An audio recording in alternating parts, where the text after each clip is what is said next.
Hello friends, कैसे हैं आप लोग। आज है जी 3 सितंबर 2021। इस ऑसम से सेशन में आपका वेलकम है। It's me Bushra Khan. दो काम आप लोगों ने अपने लिए कर लेने हैं। एक तो हर सेशन को बहुत ही केयरफुली यानी ध्यान से लास्ट तक सुनना है और कोई भी सेशन मिस मत करें। दो लोग ऐसे हैं जो हमारे वीडियो को सबसे पहले देखते थे और हमें बहुत खुशी है तो कि वो सबसे पहले हमारे वीडियो को देखते हैं, लेकिन 2 या 3 दिन से ऐसा है, 2 दिन मेरे ख्याल से जन्माष्टमी से ऐसा हो रहा है कि वो 2 लोग नहीं देख रहे हैं जो लोग सबसे पहले वीडियो को देखते थे। तो जो ज़ाहिर सी बात है, जो लोग सबसे पहले देखते थे उनको पता चल जाएगा कौन देखता था। तो आप लोगों से भी कहूँगी प्लीज़, एक तो अगर मौका मिला करे तो कमेंट भी कर दिया करें जिससे खुशी हो, और दूसरी बात ये है कि प्लीज़ किसी सेशन को मिस मत करें। अगर मिस करेंगे तो आपको बहुत नुकसान होगा इस चीज़ का, तो इसलिए हर सेशन को बहुत ही ध्यान से सुना करें। और दूसरी रिक्वेस्ट ये है कि प्लीज़ नए लोग जो भी हमें सुनते हैं, आप लोग सब्सक्राइब कर लें क्यूसीएल को, जिससे कि इवन अभी तक ओवरऑल कंटेंट जो बना है वो आपको मिले और डेली अपडेट्स आपको मिलते रहें। इसलिए आप नोटिफिकेशन को ऑल पे रखें, ठीक है। चलिए जी, स्टार्ट करते हैं। पहला क्वेश्चन लेते हैं। हाल ही में वर्ल्ड कोकोनट डे कब मनाया गया है? वर्ल्ड कोकोनट डे तो ये मनाया गया है अभी 2 सितंबर को। कब? 2 सितंबर को। ये जो कोकोनट होता है यानी नारियल, उष्ण कटिबंधीय फल होता है, यानी इसको क्या कहते हैं? Tropical fruit. तो ये उष्ण कटिबंधीय फल होता है नारियल, और विश्व नारियल दिवस 2 सितंबर को मनाया गया है, ठीक है। इसके हेल्थ बेनिफिट्स बहुत सारे हैं, तो इसके हेल्थ बेनिफिट्स को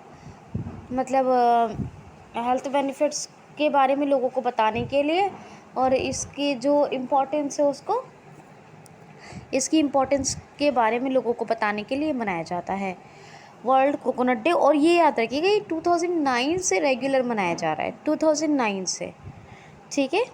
चलिए आगे चलते हैं।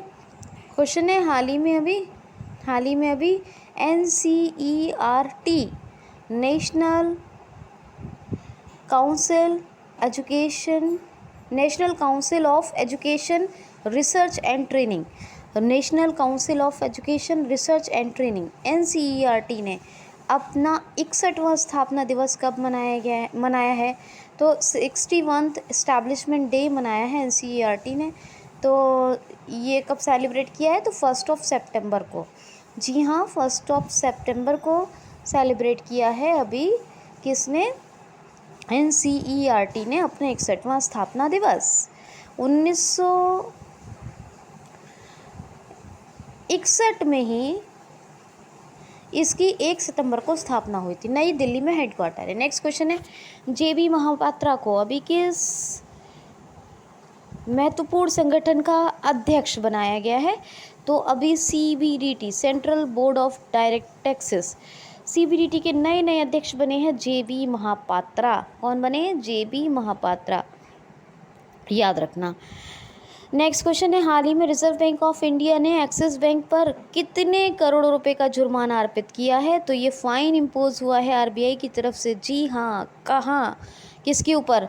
तो एक्सिस बैंक के ऊपर। एक्सिस बैंक ने रिजर्व बैंक ऑफ इंडिया की जो KYC गाइडलाइंस थी उनको प्रॉपरली फॉलो नहीं किया है, तो प्रॉपर ना फॉलो करने के चलते ये रिज़र्व बैंक ऑफ इंडिया ने 25 लाख रुपए, माफ़ कीजिए, करोड़ का जुर्माना नहीं, लाख का लगाया, 25 लाख रुपए का जुर्माना लगाया है एक्सिस बैंक पर RBI ने।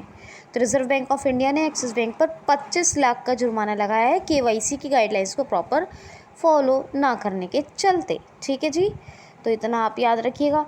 अच्छा, अब ये बात हुई है एक्सिस बैंक की, क्योंकि रिज़र्व बैंक ने लगाया है, एक्सिस बैंक पे लगाया है। एक्सिस बैंक की स्थापना कब हुई? 1993 में। हेडक्वार्टर मुंबई, अमिताभ चौधरी इसके हेड हैं, ठीक है। ओके, चलिए नेक्स्ट क्वेश्चन देख लेते हैं। नेक्स्ट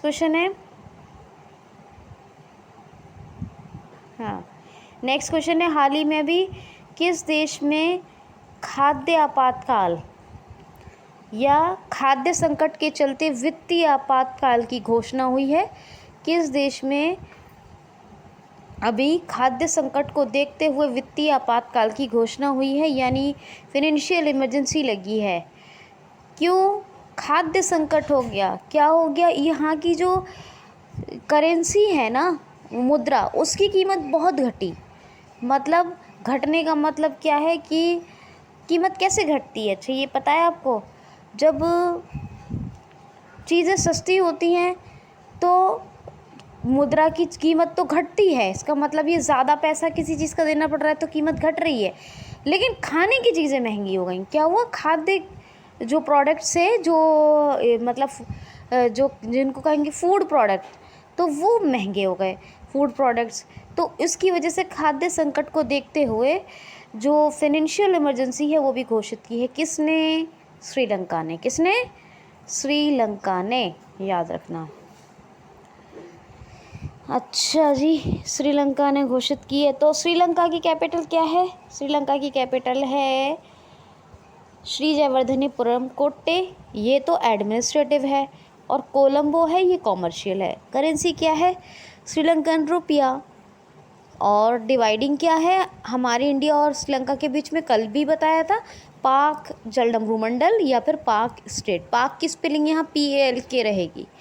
पाक से पाकिस्तान वाला पाक नहीं है, ये पाक की खाड़ी, पाक अधिकृत। ठीक है। महिंद्रा राजपक्षे प्राइम मिनिस्टर श्रीलंका के। गोताबया राजपक्षे ये कौन है? ये प्रेसिडेंट है। और इत्तेफाक की बात यह है कि दोनों भाई हैं। ठीक है। ओके, चलिए आगे देख लेते हैं। हाल ही में अभी THE यूनिवर्सिटी रैंकिंग जारी हुई है। THE the higher education ranking. THE world university ranking है ये। The higher university world ranking है। क्या है ये? याद रखेंगे। THE वर्ल्ड यूनिवर्सिटी रैंकिंग जारी हुई है। इसमें नंबर 1 पे कौन है? तो नंबर 1 पे है जी ऑक्सफोर्ड। कौन है? ऑक्सफोर्ड। ऑक्सफोर्ड नंबर 1 यूनिवर्सिटी है, पूरे वर्ल्ड में नंबर 1 है, पूरे विश्व में नंबर 1 पे है, टॉप पे है ऑक्सफोर्ड। और इंडिया में बात करें तो IISc बैंगलोर। IIFC नहीं होता है दोस्तों, मैं एक बात बता दूं, बहुत से लोगों को मैंने गलत लिखते हुए देखा। IISc यानी institute of information of science. तो IISc बेंगलुरु इंडिया भर में नंबर 1 पर है, पूरे भारत में नंबर 1 पे है। और पूरे वर्ल्ड की बात करें तो ऑक्सफोर्ड यूनिवर्सिटी नंबर 1 पे है। ये है THE the higher education world university ranking के अनुसार। तो आपको समझ में आ गई होगी बात। हो, ठीक है। नेक्स्ट क्वेश्चन है, हाल ही में मॉर्गन स्टैनली ने अभी भारत की आर्थिक वृद्धि दर 2000 यानी वित्तीय वर्ष 2022 में कितने प्रतिशत रहने की घोषणा की है? तो ये है मॉर्गन स्टैनली। ये एक जो है क्या बोलेंगे इसको, मतलब ये भी एक जो है वो है, एक बहुत बड़ा ऑर्गेनाइजेशन है ये, जो इकोनॉमिकल सर्वे करता है और फिर उसके हिसाब से कहाँ कितनी दर रहेगी ये बताता है। ठीक है। तो ओके, ये जो मॉर्गन स्टैनली है, इसने एक भारत की आर्थिक वृद्धि दर के बारे में एक घोषणा की है 2022 के वित्तीय वर्ष के लिए। तो फाइनेंशियल ईयर 22 में रहेगी अपने इंडिया की यानी आर्थिक वृद्धि दर, इकोनॉमिक ग्रोथ रेट कितनी? तो ये रहेगी 10.4%। कितनी? 10.4%, याद रखना। अच्छा, वैसे एक चीज़ बताऊँ तो बड़ी आप लोगों के लिए बड़ी अमेजिंग होगी। जैसे कि मार्च, अगर ये जो आपको पता है वित्तीय वर्ष का जो पहला क्वार्टर होता है वो क्या होता है? वो होता है अप्रैल से जून। कब से शुरू होता है वित्तीय वर्ष? यानी फाइनेंशियल ईयर शुरू होता है 1 अप्रैल से, और कब तक रहता है? 31 मार्च। तो पहला क्वार्टर क्या होता है? अप्रैल टू जून।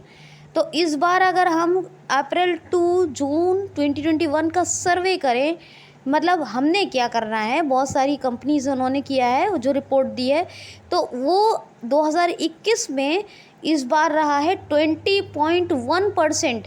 भारत की जो आर्थिक वृद्धि दर यानी इकोनॉमिक ग्रोथ रेट रही है वित्तीय वर्ष 2021-22 के पहले क्वार्टर में, वो कितनी रही है अप्रैल टू जून में? कितनी? 20.1%। और अगर हम लास्ट ईयर की समीक्षा करते हैं, यानी कि 2020 के फर्स्ट क्वार्टर की समीक्षा करें अप्रैल टू जून की, तो यही थी -24.1%। तो यानी आप सोचिए, कहाँ तो माइनस में थी और ये 20.1%। तो ये एक साल काफ़ी अच्छा रहा है भारत की अर्थव्यवस्था के लिए। ठीक है, अब मैंने आपको मॉर्गन स्टैनली की ग्रोथ रेट बताई है, इसको आपने याद ही रखना है, भूलना नहीं है। ठीक है, चलिए नेक्स्ट क्वेश्चन सुनिए। हाल ही में अभी काजिंद 21 संयुक्त सैन्य अभ्यास का आयोजन भारत और किस देश के बीच में हो रहा है? तो जब इसकी मात्र घोषणा हुई थी, अनाउंसमेंट हुई थी, तब भी मैंने आपको बताया था। और अब तो इसका आयोजन 1 सितंबर 2021 से शुरू हो गया है। तो ये भारत और कज़ाकिस्तान के बीच में आयोजित हो रही है। ये डिफेंस एक्सरसाइज, यानी डिफेंस एक्सरसाइज नेवी के बीच में है, इंडियन और कज़ाकिस्तान की, और इसका नाम है काजिंद 21। क्या है? काजिंद 21। मैंने उस दिन आपको बहुत सारे जो है वो बताए थे, एक्सरसाइजेस के नाम बताए थे। और एक आपको पता है बहार अल नसीम भी अभ्यास है, जो भारत और ओमान के बीच में होता है।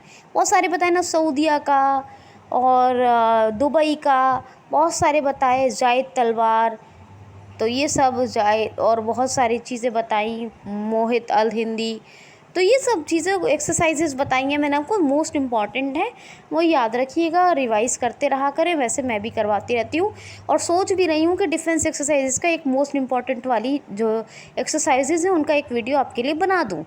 ठीक है, वैसे बताती रहती हूँ। तो खैर, तो बहरहाल ये जो है इसका नाम क्या है? काजिंद 21। और इसका जो आयोजन 1 सितंबर 2021 से शुरू हो गया है भारत और कज़ाकिस्तान के बीच में इसका आयोजन हो रहा है। कज़ाकिस्तान के प्रेसिडेंट कौन है? तो केजे टोकायम कहते हैं, केजे टोकायम। ठीक है, और केजे टोकायम हो गए। और कैपिटल क्या है? नूर सुल्तान, कज़ाकिस्तान की नूर सुल्तान। करेंसी है कज़ाकिस्तानी टेंगे। क्या है? कज़ाकिस्तानी टेंगे। और आपको पता है मैंने एक बिल्डिंग का नाम बताया आपको 2-4 दिन पहले, आयन दुबई, वो ज़रूर याद रखिएगा। वो बहुत ही, जो दुबई का व्यू लेने, वो भी याद, मुझे एक्सरसाइजेस की बात की है क्योंकि मैंने बताई आपको यूएई के साथ जो एक्सरसाइज होती है, इसलिए आप ये तमाम बातें याद रखिएगा। नेक्स्ट क्वेश्चन है, हाल ही में अभी रजनी कौल का निधन हो गया। ये कौन थी? रजनी कौल। तो ये एक मोस्ट फेमस वाली पत्रकार थी और ये बीबीसी न्यूज़ की भारत की तरफ से पहली पत्रकार थी। यानी बीबीसी न्यूज़ की इंडियन जो रिपोर्टर थी वो पहली यही थी, रजनी कौल। और इनका भी निधन हो गया। क्या हो गया? डेथ हो गई इनकी। तो ये वो बेचारी ये, और वैसे आपको पता है कल जो है एक सिद्धार्थ का निधन हो गया, और उनका पूरा नाम आपको हर जगह देखने को मिल जाएगा, मुझे बताने की ज़रूरत नहीं है। और उन्होंने मोस्ट फेमस रोल भी किए हैं, बिग बॉस में किया है और जो है बालिका वधू में भी किया है। लेकिन इनको, रजनी कौल को याद रखिए, मोस्ट इम्पॉर्टेंट है ये। ठीक है, तो नेक्स्ट क्वेश्चन देखिए। नेक्स्ट क्वेश्चन है, हाल ही में अभी फिरदौस कादरी ने एशिया का कौन सा सबसे बड़ा सर्वोच्च सम्मान जीता है? तो ये है रमन मैग्सेसे अवार्ड। आपको पता है ये एशिया के नोबल के बराबर है, एशिया का सबसे बड़ा ऑनर है ये रमन मैग्सेसे अवार्ड, जिसको हम रमन मैग्सेसे अवार्ड के बारे में भी मतलब रमन मैग्सेसे अवार्ड के नाम से, ये रेमन मैग्सेसे अवार्ड के नाम से जानते हैं। और ये अभी बांग्लादेश की जो है, क्या नाम है, बांग्लादेश की फिरदौस कादरी, इन्होंने जीता है।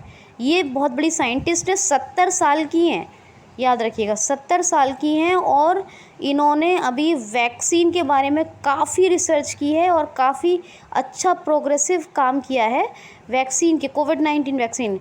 तो ये 70 साल की हैं और इन्होंने जीता एशिया का सबसे बड़ा अवार्ड, बांग्लादेश की है फिरदौस कादरी। बांग्लादेश ने अपना एक प्लेटफॉर्म बनाया है, खुद का सोशल मीडिया प्लेटफॉर्म, इसका नाम क्या है? जोग। इंडिया और बांग्लादेश के बीच में डिफेंस एक्सरसाइज कौन सी होती है? संप्रति लास्ट ईयर मेघालय में हुई थी। और अभी की बात करें तो एक हल्दी घाटी चिल्लावाड़ी ये रेल लिंक सेवा परियोजना शुरू हुई है। और एक और बात करें, मैत्री सेतु, मैत्री पुल बनाए भारत और बांग्लादेश के बीच में। तो ये इंपॉर्टेंट वाली बातें याद रखनी है। बाकी कैपिटल ढाका है, करेंसी टका है, प्रधानमंत्री शेख हसीना और अब्दुल्ला हामिद, ये कौन है? तो ये हैं प्रेसिडेंट ऑफ बांग्लादेश। अच्छा, एक नाम और याद रखिए, मोहम्मद अमजद साकिब का। मोहम्मद अमजद साकिब ये पाकिस्तान के हैं और ये 64 साल के, और इन्होंने भी जीता है रमन मैग्सेसे अवार्ड। तो ये दो नाम आपको याद रखने हैं, किसका? मोहम्मद अमजद साकिब का, ठीक है। और अभी जो मिला है वो किसको? डॉक्टर फिरदौस कादरी, ये बांग्लादेश। और इन दोनों का, ये दोनों कहाँ से हैं मैंने आपको बता दिया है। नेक्स्ट क्वेश्चन है, नेक्स्ट और एक आध क्वेश्चन देख लेते हैं। हाँ, हाल ही में अभी किस आईआईटी ने plant based air purifier develop किया है? तो ये आईआईटी रोपड़ ने। प्लांट बेस्ड है और ये एयर प्यूरीफायर है, और इसको अभी विकसित किया है आईआईटी रोपड़ ने। किसके के साथ मिलके? तो आईआईटी दिल्ली और कानपुर के साथ मिलकर। तो इनका नाम याद रखना है आपने, क्या नाम है इनका? तो इसका आईआईटी का आईआईटी रोपड़ है ये। और ये जो है प्लांट बेस्ड एयर प्यूरीफायर इन्होंने डेवलप किया है। तो फ़िलहाल के लिए तो इतना ही। कुछ क्वेश्चन बचे हैं, मैं कर लूँगी उन क्वेश्चंस को, लेकिन मोस्ट इम्पॉर्टेंट मैंने आपको करवा दिया है। और वीडियो को जहाँ जिस सोशल मीडिया प्लेटफॉर्म पर है शेयर ज़रूर करें, लाइक कमेंट बिना कहे कर दिया करें, और प्लीज़ नए लोग सब्सक्राइब करें, वीडियो को ध्यान से सुनें। हर सेशन इम्पॉर्टेंट है आपके लिए, जो मैं बनाती हूँ वो बहुत इम्पॉर्टेंट है। तो आज के लिए इतना ही। Thanks for watching.